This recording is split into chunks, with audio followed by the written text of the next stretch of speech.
E aí, pessoal, bem-vindos a esta explicação focada e direto ao ponto sobre um dos temas que mais derruba candidato nas provas, os atos administrativos. A gente sabe muito bem como as bancas adoram uma pegadinha aqui, né? Por isso, o objetivo do nosso estudo hoje, baseado neste material-fonte, é criar uma blindagem mental contra essas armadilhas e transformar toda a teoria em pontos garantidos na hora de resolver as questões. Vai ser uma análise cheia de energia e super focada. Para organizar as ideias da melhor forma, o nosso roteiro de hoje vai ser o seguinte. Primeiro a gente passa pelo conceito, depois os elementos com o COF, fofo, MOP, os atributos com o PAT, a classificação e, por último, a extinção. Ponto número 1, o conceito. Afinal de contas, o que é um ato administrativo? Olha só, a precisão das palavras aqui vale ouro. Um ato administrativo não é só um simples conselho ou uma opinião qualquer. É uma manifestação de vontade da administração pública que, obrigatoriamente, produz efeitos jurídicos. Em termos bem simples, é o Estado decidindo algo de forma oficial e essa decisão gera consequências reais no mundo do direito. E a grande regra de ouro, todo e qualquer ato administrativo precisa buscar uma finalidade pública. Se desviar do interesse público, o ato já nasce com problema, sem chance. E nada melhor do que exemplos práticos para colar isso na memória, certo? Aquela tão sonhada nomeação de um servidor público aprovado é um ato administrativo. Uma multa de trânsito aplicada por um guarda, a concessão de uma licença para construir, ou até mesmo uma demissão. Em todos esses casos, a gente vê o Estado dizendo sim ou não, gerando consequências de verdade e agindo em nome da coletividade. Avançando para a seção 2, os elementos. Vamos entender a anatomia do ato com o grande mnemônico, o COF-FOMOB. Gravar esse som, COF-FOMOB, literalmente salva um tempo precioso na hora do exame. É um mapa do tesouro. Esses são os 5 elementos essenciais que formam a estrutura interna de qualquer ato administrativo. Se faltou um deles, a estrutura cai. É a união de CO de competência, FI de finalidade, FO da forma, MO do motivo e OB do objeto.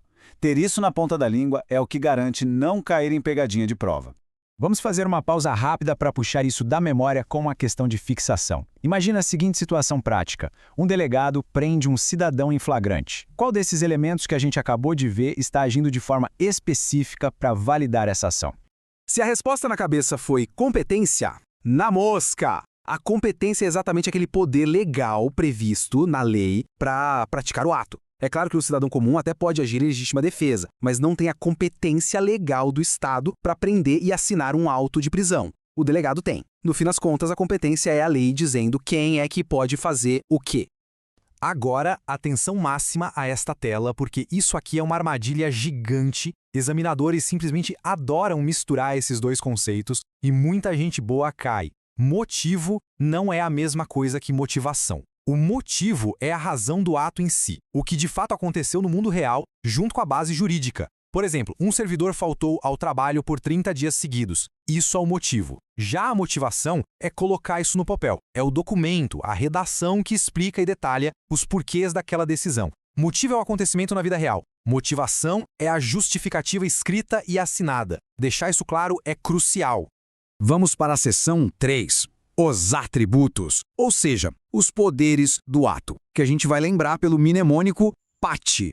Saindo da anatomia interna, a gente passa a olhar para as forças externas, para os superpoderes do ato. O mnemônico agora é PAT, P-A-T-I.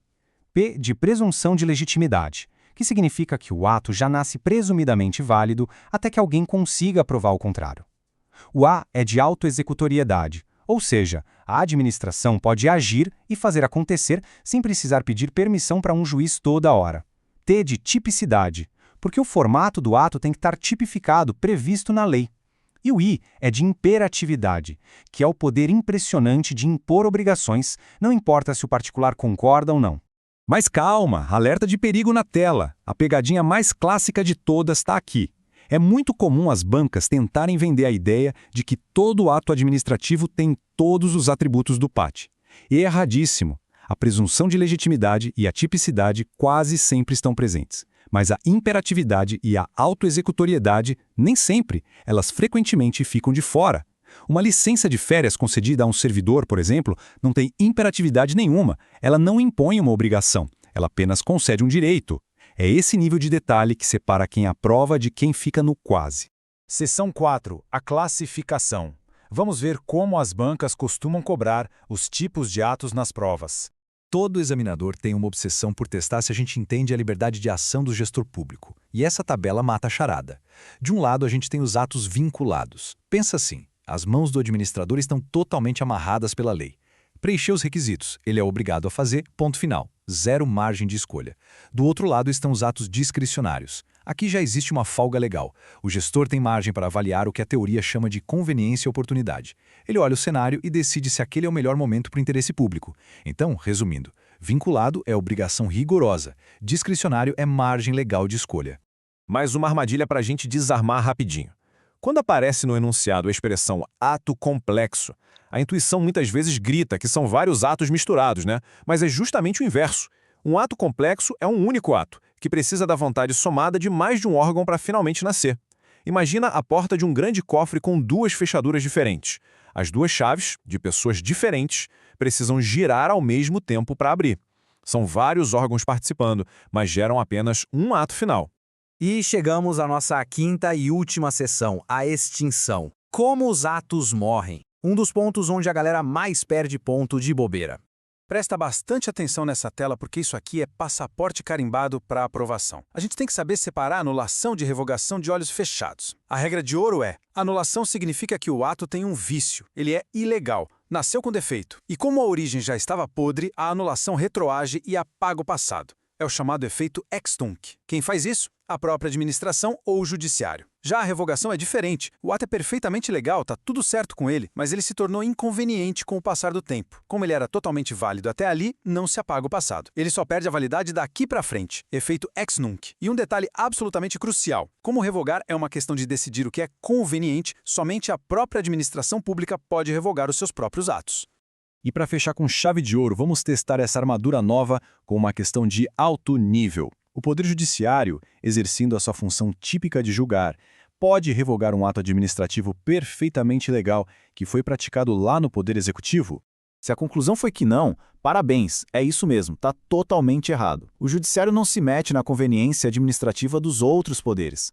A atuação do juiz se limita a anular atos que são flagrantemente ilegais. Revogar, decidir o que é ou não conveniente para o Estado, é um poder exclusivo de quem praticou aquele ato lá dentro da administração pública. Dominar essas distinções finas é exatamente o que garante aquelas últimas questões na prova. Pessoal, o estudo de hoje fica por aqui. A grande provocação que fica para reflexão é como o uso contínuo desses mnemônicos do COFFOMOB e do PAT vai turbinar a velocidade de vocês nos próximos simulados. Um excelente estudo e até a nossa próxima explicação.